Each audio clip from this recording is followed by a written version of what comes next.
actors. It's Miss Spring, your drama teacher.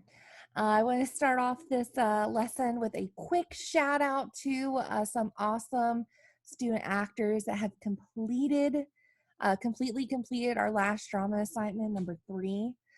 Shout out to Aaron, to Jacqueline, to Zion, to Logan, to Zora, to Devin, and to Keith. Great, awesome job, you guys. If you'd like a shout out next lesson, make sure that you complete this assignment, and I'll be sure to give a shout out to you guys. It's still not too late to complete drama assignment number 3. That will be our first graded assignment. So please make sure that you can finish the assignment so that you can get a full grade on that. And it's also going to help you out in a different assignment. So make sure that you complete drama assignment number 3. And if you have any questions, always you can email me at jspring@meridian-dc.org. All right, any questions you have, guys, you can always email me. But let's get started with today, because today we are talking about masks. Now, if you completed your assignment on your ancient Greek theater web quest, then you should know all about Greek masks. Well, Greek masks were worn by ancient Greek actors. All right, they were made with stiffened linen, leather, wood, or cork, and the wig that you see here was usually made of human or animal hair. Yeah, guys. They would take horse hair or even sheep wool or sometimes human hair to make these masks look more realistic. And the reason why we do not have any of these today is because they were made out of these materials that over 2,000 years, they would fall apart and disintegrate. But we know what they look like because ancient Greeks and Romans created vases that showed Dionysus and what they used. So Greek masks were used for 3 different reasons. If you didn't catch it last time, hint, hint, this is one of the answers to your last assignment. One of the reasons why they used masks is because one actor could play multiple characters. There was usually only between 3 to 4 actors at one time. But that didn't mean that there was only 3 to 4 characters. There could be about 8 to 10 characters in one play, but no more than 2 to 3 people on stage at the same time. So actors would have to wear different masks to show that they were now playing a different character. And it helped because all the actors were men. Sorry, ladies, we were not allowed to be on stage 2,000 years ago. And so men, you would have to wear a woman's mask to play a woman character. Another reason why they used masks was to help projecting their voices. Because remember, we're 2,000 years ago, there are no microphones. There's no electricity. So the way the mask, the opening of the mouth right here was made, and so it made it like a megaphone. You know, when you cup your hands like this, your voice carries more. Well, that's what the mask did for the actors on stage. And lastly, they used masks to worship the god Dionysus. The whole reason why they started this festival was actually a religious reason. So, today's assignment, we are talking about Medusa. Now, you probably have heard of Medusa or maybe a character like her in a movie or a film or a TV show, but Medusa is from Greek mythology or stories that the ancient Greeks told to explain the world or teach a lesson. She is one of the most popular Greek myths about a woman who was turned into a monster. And there is many plays about her origin story and how she came this way. Today, we're going to watch a short video showing us the story. Once upon a time, a long time ago, there lived a beautiful maiden named Medusa. Medusa lived in the city of Athens, in a country named Greece. And although there were many pretty girls in the city, Medusa was considered the most lovely.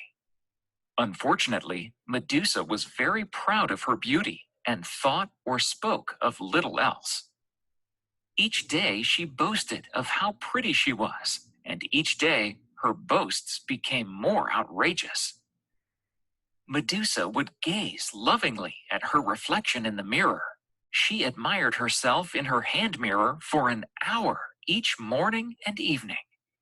She even stopped to admire herself in the well each afternoon as she drew water for her father's horses, often forgetting to fetch the water in her distraction. On and on, Medusa went about her beauty to anyone and everyone who stopped long enough to hear her, until one day when she made her first visit to the Parthenon with her friends. The Parthenon was the largest temple to the goddess Athena in all the land. It was decorated with amazing sculptures and paintings. Everyone who entered was awed by the beauty of the place and couldn't help but think of how grateful they were to Athena, goddess of wisdom, for inspiring them and watching over their city of Athens. Everyone, that is, except Medusa. When Medusa saw the sculptures, she whispered that she would have made a much better subject for the sculpture than Athena had. When Medusa saw the artwork, she commented that the artist had done a fine job, but imagine how much more wonderful the painting would be if it was of Medusa. And when Medusa reached the altar, she sighed happily and said, "My, this is a beautiful temple. It is a shame it was wasted on Athena, for I am so much prettier than she is. Perhaps someday people will build an even grander temple to my beauty." Medusa's friends grew pale. Whispers ran through all the people in the temple, who quickly began to leave, for everyone knew that Athena enjoyed watching over the people of Athens and feared what might happen if the goddess had overheard. Before long, the temple was empty of everyone except Medusa, who was so busy gazing proudly at her reflection in the large bronze doors that she hadn't noticed the swift departure of everyone else. The image she was gazing at wavered, and suddenly, instead of her own features, it was the face of Athena that Medusa saw reflected back at her. "Vain and foolish girl," Athena said angrily. "You think you are prettier than I am? I doubt it to be true, but even if it were, there is more to life than beauty alone. While others work and play and learn, you do little but boast and admire yourself." Medusa tried to point out that her beauty was an inspiration to those around her, and that she made their lives better by simply looking so lovely. But Athena silenced her with a frustrated wave. "Nonsense," Athena retorted. "Beauty fades swiftly in all mortals. It does not comfort the sick, teach the unskilled, or feed the hungry. And by my powers, your loveliness shall be stripped away completely. Your fate shall serve as a reminder to others to control their pride." And with those words, Medusa's face changed to that of a hideous monster. Her hair twisted and thickened into horrible snakes that hissed and fought each other atop her head. Even you, Medusa, should you seek your reflection, shall turn to rock the instant you see your face. And with that, Athena sent Medusa with her hair of snakes to live with the blind monsters, the Gorgon sisters, at the ends of the earth, so that no innocents would be accidentally turned to stone at the sight of her. So now that we know more about Medusa, your assignment is to imagine this Greek myth as an ancient Greek play. And you are going to create a mask for one of the characters in the myth of Medusa. You may choose to create a mask for Medusa, for Athena, the goddess of wisdom, or create a chorus member mask. Now, I know we didn't see a chorus member in that video, but the chorus is like a narrator. So imagine for this very tragic story, what kind of mask would a chorus member be wearing? Maybe one of these examples. So to complete this assignment, you have 3 options. You may either, number 1, make with a paper plate, 2, draw your design on a piece of paper at home, or 3, use a paint app or your phone to draw on the template and submit. So if you choose options 1 and 2, make a paper plate with paper and other found items at home, pipe cleaner, leaves, beads, etc. Take a picture and submit on Google Classroom. Like these 2 right here are examples of that. Or number 2, you may draw your design on a piece of paper at home. Feel free to use the template and trace and use as your base, and take a picture and submit on Google Classroom. An example right here. So instead you would just have your own piece of paper. You could trace the template that I provided for you on the Google Classroom app, or you may freehand it if you are that good of an artist. Or lastly, you could use the Paint app or your phone to draw on the template and submit, attach the file, or take a picture and submit it on Google Classroom. This right here is Miss Spring's example. I'll show you how I created it on the Paint app. I will say if you are on a phone, I would not use this way I'm about to show you right now. If you're familiar with when you take a photo, you can draw on the photo. That is what I would suggest if you don't have any paper or materials at home. So I'm going to show you how I used and found this Paint app online and how you can use it to create and submit your photo. So what you're going to do is when you get to the assignment, you can download this template.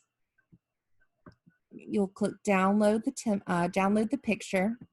And if you are drawing on your own piece of paper, you can use this as a trace base. Trace it on your screen and then design it to the character that you want. After you have downloaded your the Greek mask picture, on your open paint tab, you're going to drag your downloaded picture to the paint application. And here you can use these different tools right here to help draw.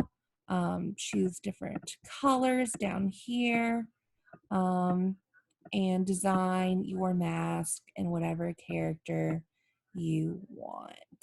I'm just playing around with it to show you what you can do. I did create my own right here.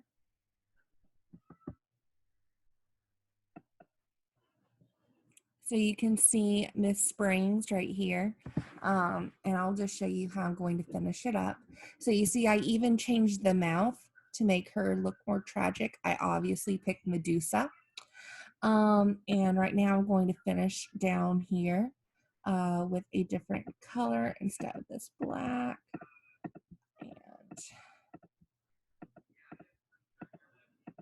And then this is a fill in. You can play around with these controls over here if you choose to do this. And then I'm going to go in and make it a little bit more.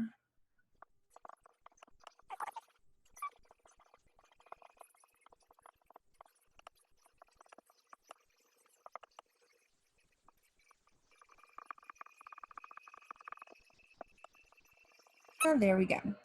Here's my mask. And so when I am finished with my mask on this application, what you will do, you'll go and create save as. It goes right here to make it a attachment.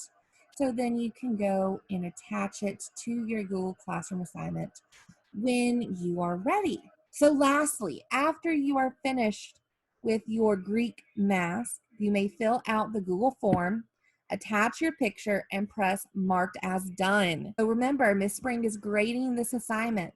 Make sure that you have both the Google form and your mask complete. And then it is very important that you press marked as done so that I know that you are finished. So if you have any questions, make sure that you email me. And otherwise, have fun with this assignment, guys. Bye.